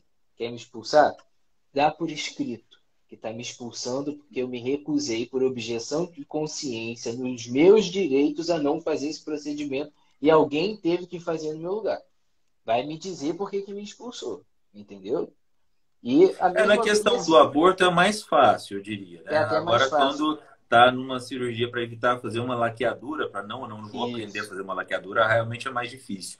Porque realmente na prática, na emergência, né? Na emergência a gente pega situações que acontece. E muitas vezes eu falo para o colega, olha, você faz, vamos chamar outra equipe para entrar, porque essa tem laqueadura. É possível eu falar como staff. Agora, o residente, que é o que está lá para fazer todas, aí é difícil ele falar, não, desculpa, eu não vou fazer. E aí, às vezes... E até no ambulatório também, né? Prescrição de antibiótico, de anticoncepcional no ambulatório. Às vezes você vai ter que usar da malandragem também, né? Então, isso que eu ia falar, tem que aprender a ser esperto. No meu grupo de residência, todo mundo queria aprender a pôr DIU, era onda. Então eu falava, gente, se tiver paciente para pôr DIU aqui, pode pegar. Tá na fila. A minha fila de prontuários. Eu pegava, essa aqui é para botar DIU hoje, quem quer? Não sobrava uma para mim, né, no final das contas. Então tem que usar um pouquinho dessa maneira. Não adianta querer ser São João Batista também no hospital, começar a apontar o dedo para os outros e comer gafanhoto, porque não vai. Tem que ter essa politicagem também. Você não precisa fazer alarde todas as vezes que você não for fazer. Né? Tem que tomar esse cuidado. Não vai ser mau caráter, mas também você não vai ser bobo. Né? Simplesmente você vai ali manobrando aquelas situações. O DIU é super fácil. Porque o DIU todo mundo quer botar. Então, se você disser que você quer passar todas as suas pacientes do DIU, sempre vai ter algum. A cirurgia de laqueadura, todas as que forem eletivas, todo mundo quer aprender a fazer. Laqueadura vaginal, laqueadura por vídeo. Todo mundo quer aprender porque é coisa fácil. Eu falo, esse dia aqui é o meu dia de centro cirúrgico, quem quiser pode pegar, não tem problema nenhum. Sempre vai aparecer um, né? Que ele vai trocar pela tarefa ingrata que ele vai ter que fazer no rodízio dele.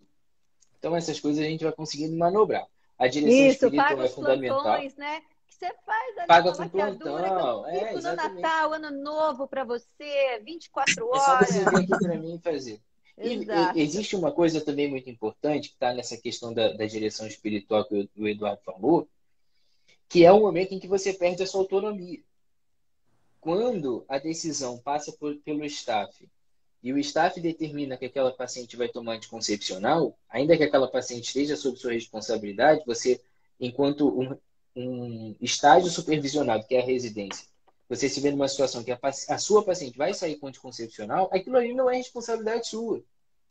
E você não Sim. adianta. Você não vai chamar a polícia para a mulher que obrigou a outra a usar o anticoncepcional. Então não adianta. Existe um limite, né, em que o erro te compete enquanto você tiver autonomia de decidir por ele. Depois de um determinado momento, você não vai conseguir mais ultrapassar aquela pessoa que tem autoridade naquele momento para tomar essa decisão por você. Uhum. Aí Sim. teria que ser outra live para quem tem objeção de consciência, porque entra nas questões morais, o que é direto, o que é um auxílio direto, o que é um auxílio indireto, né? Para quem está relacionado mais com objeção de consciência. Né? Então, aí teria que ser uma outra live só para explicar como que funciona essa relação. Porque, se eu não tenho... por exemplo, um exemplo aqui, só para tentar deixar prático. Vamos supor... eu vou prescrever para SOP anticoncepcional. Então, teoricamente, eu que não gostaria de bloquear, que não estou fazendo para contracepção porque eu não quero, não é algo que tem a ver com os meus valores. Então, mas nesse caso, você está prescrevendo ali para síndrome, para uma doença. Então, também tem que tentar entender quando que está sendo... indicado para endometriose, quando que é diretamente contracepção e algo que eu não gostaria de fazer, gostaria de orientar outra coisa, então daria outra live só para falar isso. Agora, a última pergunta que perguntaram aqui, quais são os métodos naturais, gente? Então vamos falar para o pessoal. Não sei se vocês querem falar. Posso falar? Vocês ajudam? Pode. Então tá, olha, tem os métodos, são vários métodos que usam o que a gente chama de sinais de fertilidade, que o nome chique para isso é biomarcadores. Então nós temos o método de muco cervical, o método de sintotermal, que é esse sintoma do muco cervical e temperatura basal, e os sinto-hormonais, que são métodos que aqui o FEM usa, né? O FEM usa os métodos sinto-hormonais, que trabalha com a tirinha do LH. Então, esses são os tipos de métodos. O que a gente vai encontrar por ali? Esse FEM, que é um protocolo próprio. O Sensiplan, que é um método sintotermal. O método de ovulação Billings, que é um método de muco cervical. O Creighton Model System, que é um método de muco cervical. Eu estou esquecendo algum? Dos mais famosos? Existem outros que não são tão naturais assim. E que não são revestidos de um alicerce moral dentro deles, e que talvez não seja o objetivo da nossa live hoje aqui, mas eu acho que o que contempla o indivíduo como um todo são esses aí que você falou.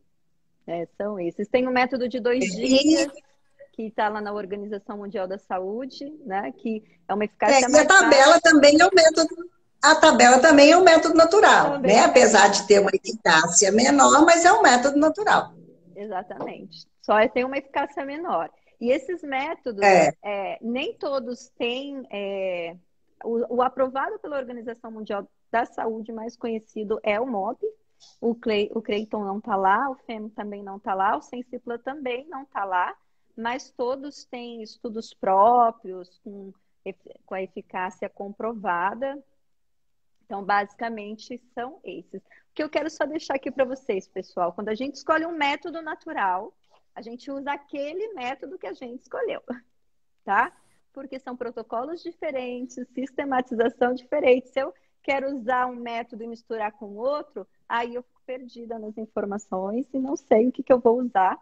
É importante escolher. Vai ficar doidinha. Doidinha. Eu falo que quem fala assim, eu faço isso com aquilo, eu falo, então você faz o seu método. É o seu que você está fazendo, você arca com as consequências. Certo? Pessoal. Certíssimo. Vocês querem falar mais alguma coisa?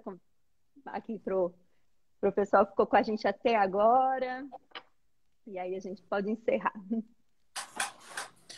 Não, é só para encerrar, né? Enfim, antes de você ter me chamado para fazer a live, quer dizer, para ter acertado a data, né? Porque você já tinha me chamado antes, que aí a data não bateu. Mas eu tinha feito um e-book que eu vou disponibilizar gratuito.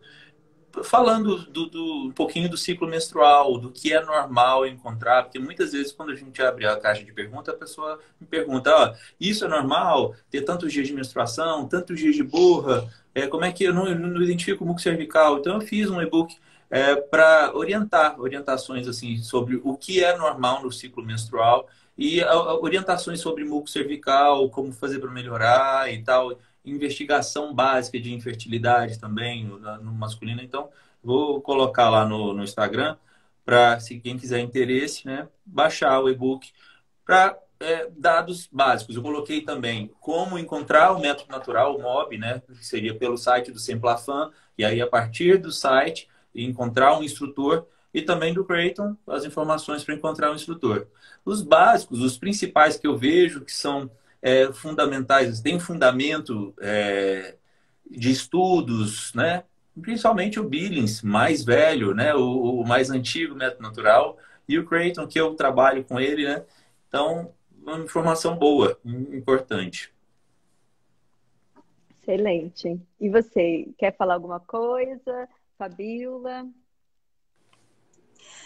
Eu queria agradecer mais uma vez, né, essa oportunidade e, né, eu fiquei muito feliz por a gente poder estar junto aqui.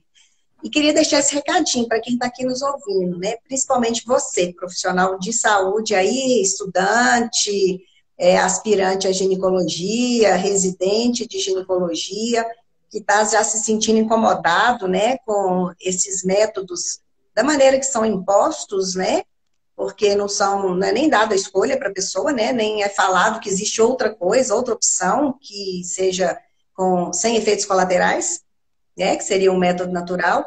Então, assim, eu acho que nós aqui, vou falar por nós três, que eu imagino que todos estamos, nós quatro, né? Estamos abertos aqui para se vocês precisarem de um apoio, né? De bater um papo, aí chama aí nos directs, aí vamos conversando, porque existe um caminho que dá para você seguir e percorrer, né? Você não tem que seguir da maneira que é ensinada e da maneira que você está vendo que não é legal, né? Então, assim, é difícil, né? Como o Felipe falou aí, não pode ficar muito bobo, mas também não tem que acatar tudo, né? Não é um caminho fácil, mas é um caminho extremamente gratificante, né? Eu falo que desde... E eu acho que, assim, principalmente para as mulheres, para as médicas, é importante que elas façam, que elas vivam o método natural, que isso aí, no casamento, eu percebo que facilitou demais para eu entender o método, fazer com a minha esposa, me ajudou no meu trabalho, entender melhor, porque eu vivo esse método. As mulheres, as ginecologistas, futuras ginecologistas, né? Até mesmo as acadêmicas, fazer o método Billings, que tem noção do seu ciclo. Aí você vai ter mais propriedade para mostrar para os colegas e para os professores, e falar assim, olha, tá aqui meu gráfico, aqui eu tô ovulando, aqui eu sei que já não estou no meu período fértil. Então, você vai provar com o que você sabe do seu corpo, que funciona. E você, Felipe? Quer deixar algum recadinho? Eu também só quero agradecer. Deixar aqui no meu registro de felicidade imensa de poder participar desta noite. Dizer para todos os profissionais de saúde e os aspirantes aí a profissionais de saúde que estão aqui nos acompanhando que vocês não estão sozinhos, vejam só. Né? Não deixem que falem por vocês. Né? Não deixem que decidam por vocês. Não deixem com que eles façam que vocês pensem que são alienígenas, né? Que tem alguma coisa errada com vocês porque vocês pensam diferente. Né? Para vocês terem uma ideia, né? O Billing já foi fomentado pela OMS. Né? E existiu alguma coisa nessas últimas décadas que fez com que ele fosse posto em descrédito. E não é porque ele perdeu a validade. Então a gente precisa correr atrás disso e entender que algumas coisas têm acontecido nas últimas décadas para desmerecer a prática do método natural por tudo que ele representa, não por tudo que ele é de fato. Então, há uma longa jornada pela frente e vocês serão sistematicamente ridicularizados por isso. Mas esse é o nosso martírio do nosso tempo. É ser ridicularizado pela nossa fé, pelos nossos valores, e isso é muito bom. Isso é muito bom.